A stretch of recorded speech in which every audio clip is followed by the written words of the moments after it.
किछि question cell the cell subject रु मु आनिजेठी cell the fundamental unit of life सेथरु हला फर्स्ट क्वेश्चन देखि दियो फर्स्ट क्वेश्चन हला which cell organelles contain water lytic enzyme water lytic एठी कहिजी वाटर लिटिक एठी कोन वाटर लिटिक हाइड्रोलिटिक भी हे परिबो ना हाइड्रोलिटिक वाटरलिटिक हाइड्रोलिटिक भी हे परिबो तो हाइड्रोलिटिक एंजाइम एठी कोन जेतिक सेलुलर ऑर्गेनेल्स अछि सेथिरे कोन कोटा माने वाटरलिटिक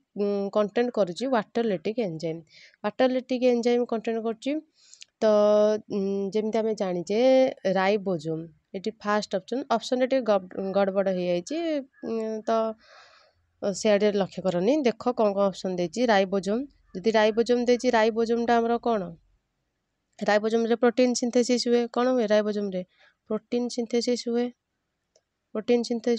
आ मेसोसोम कोन मेसोसोम प्रोकैरियोट सेल लो गोटे कोन प्रोकैरियोट सेल लो गोटे कैरेक्टर हला तो राइबोसोम होबनी मेसोसोम होबनी कि मैक्रोसोम भी होबनी तो कौन हे जबो आंसर लाइसोसोम कोन गोटे हाइड्रोलिटिक कंटेंट करिवो कोन हाइड्रोलिटिक एंजाइम जेमति कोन लाइपेज इत्यादि इत्यादि सब कोन से लाइसोसोम रे कोन कंटेंट करिवो तापर आसला नेक्स्ट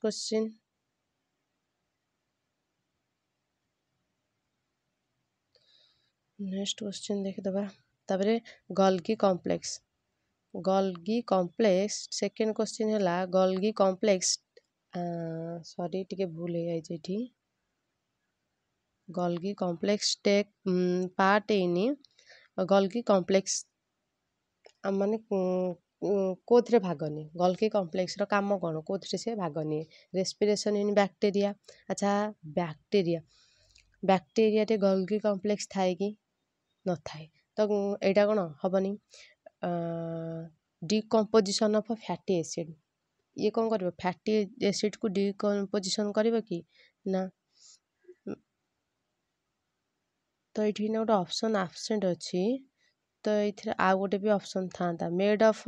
स्कियर ना एठी ना भूल ऑप्शन टाइपिंग मिस्टेक है जी ये कौन करिवो made of secretion of follicles made of secretion of follicle तो एठी मिस्टेक है जी तो आंसर हो made of secretion of follicle Golgi complex कौन करिवो made of secretion of follicle ला सिक्रेशन करिवो तापर नेक्स्ट क्वेश्चन देखिबा नेक्स्ट क्वेश्चन देला विथआउट सेल मेम्ब्रेन ऑर्गेनेल्स माने बुझबाचटी सेल मेम्ब्रेन ऑर्गेनेल्स एइथ्रु जेतिक सब ऑर्गेनेल्स अछि एइथ्रु किए कोन सेल मेम्ब्रेन प्रेजेंट अछि कोथरे कोन सॉरी विथआउट अछि माने प्रेजेंट नाही एब्सेंट अछि एब्सेंट अछि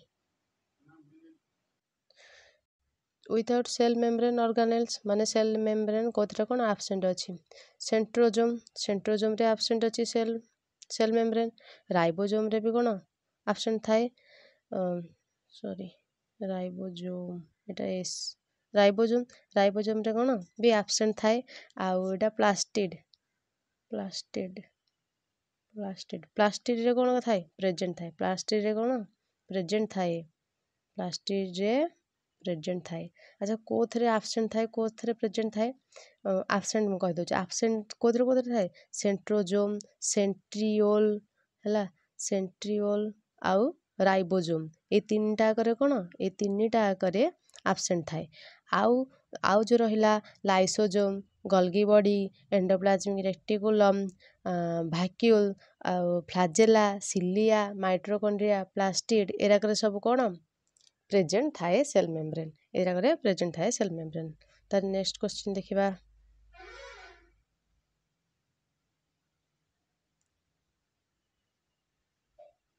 नेक्स्ट क्वेश्चन हला the covering present around the vacuole is covering around present around the vacuole रे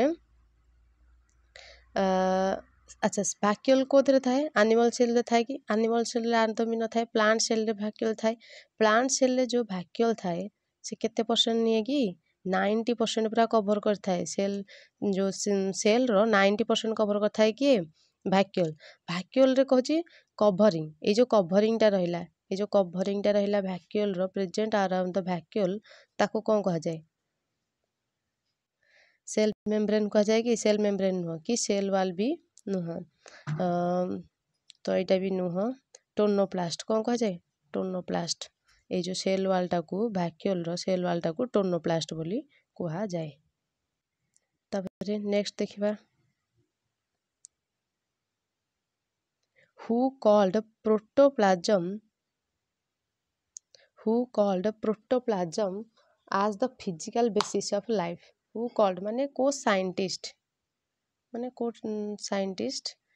साइंटिस्ट एठी कौन कहिथिले जे प्रोटोप्लाज्म आज द बेसी physical basis of life J protoplasm cone physical basis of life को scientist कहिथिले ह्यूकेल्स पुरकिंजे राइबिनोसन भोल्टमंट किए कहिथिले तो किए कहिथिले पुरकिंजे नुह किए सब भी किछि नुह किए कहिथिले ह्यूकेल्स ह्यूकेल्स कहिथिले जे कोन प्रोटोप्लाज्म होची physical basis of life the next question तापरे who called protoplasm basis of life same question अछि who pronounced cell theory who pronounced cell theory किए प्रपोज करथिले सेटा भी कहले चलिबो किए सेल थ्योरी प्रपोज करथिले लेमार करथिले लेमार करनथिले लेमार कोन हमर करथिले लेमार्किज्म हमर न थाए इवोल्यूशन रे लेमार्किज्म तो सियाडे लेमार्किज्म भी आमे पढ़िबा तापले रॉबर्ट ब्राउन तो सेल थ्योरी करनथिले रॉबर्ट ब्राउन कोन थिले न्यूक्लियस रो डिस्कवरी करथिले रॉबर्ट ब्राउन कोन थिले न्यूक्लियस रो डिस्कवरी करथिले रॉबर्ट ब्राउन कोन न्यूक्लियस रो डिस्कवरी करथिले आउ रहिला कोन ह्यूकेल्स कोन करथिले ह्यूकेल्स तो हमर कहिथिले कोन प्रोटोप्लाज्म गोटे basis of physical basis of life तापरे आसला स्लीडेन एंड स्वान कोन करथिले हमर सेल थ्योरी को प्रपोज करथिले आउ याकु कोन रीडिस्कवर भी जने करथिले रीडिस्कवर के करथिले रिडल्फ भर्चो कोन करथिले डिस्कवरी करिथिले त नेक्स्ट क्वेश्चन जिबा which organelles is called the powerhouse of the cell এটা পুরা সহজ question which organelles is called the powerhouse of the cell powerhouse কি पावर माने कोन एनर्जी एटीपी जो कहले भी चले एटीपी कहले भी चले तो power house of the cell कोठी कोटा राइबोसोम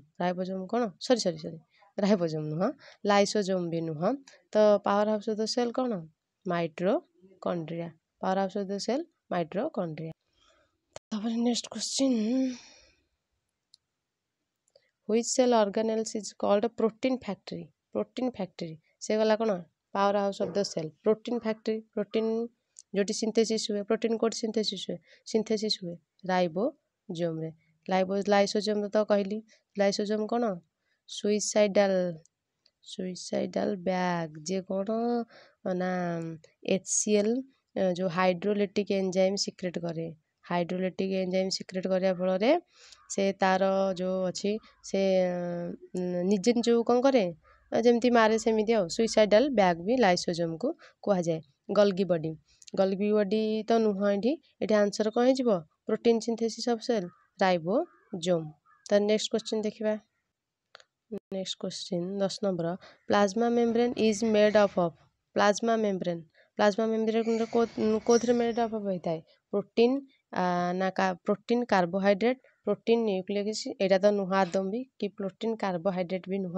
प्रोटीन लिपिड्स कार्बोहाइड्रेट भी नुह एटा भी नुह तो आंसर कोन प्रोटीन आउ लिपिड्स प्लाज्मा मेम्ब्रेन कोथरे था प्रोटीन आउ लिपिड कार्बोहाइड्रेट एथिरे थिला जोगु एटा कोन भूल हे गला नेक्स्ट क्वेश्चन थला new cell are formed as a result of a division. New cells are formed as a result of a division of the previous cell. माने new cell जो तैयारी हुए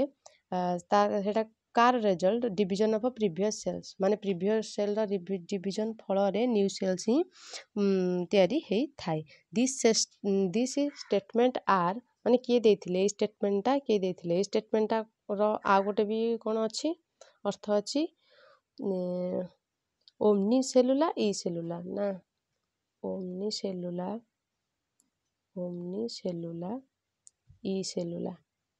अर्थ अछि कोंडे ओमनी सेलुला ई सेलुला. तो एटा किए देथिले रॉबर्ट ब्राउन तो नुह लिवन हक भी नुह रिडल्फ भर्च भी नुह. एटा देथिले कोन फ्रेडरिक मिक्सचर जो रिडिस्कवरी करथिले फ्रेडरिक मिक्सचर ही देथिले जे नुआ सेल जो तैयारी होची से कोन पूर्व सेल डिविजन फल तैयारी होची ओ ई सेलुला एमनी सेलुला. ताले रॉबर्ट ब्राउन कोन देथिले न्यूक्लियस देथिले जेमति कहिथिले रॉबर्ट ब्राउन न्यूक्लियर डिस्कवर करथिले. लिवन हक लिवन हक कोन करथिले लिविंग सेल डिस्कवर करथिले. आ रिडल्फ भर्चो कोन करथिले ना जो न्यूक्लिक एसिड अछि न्यूक्लिक एसिड कोन देथिले ना देथिले. तो एतिकी क्वेश्चन अछि.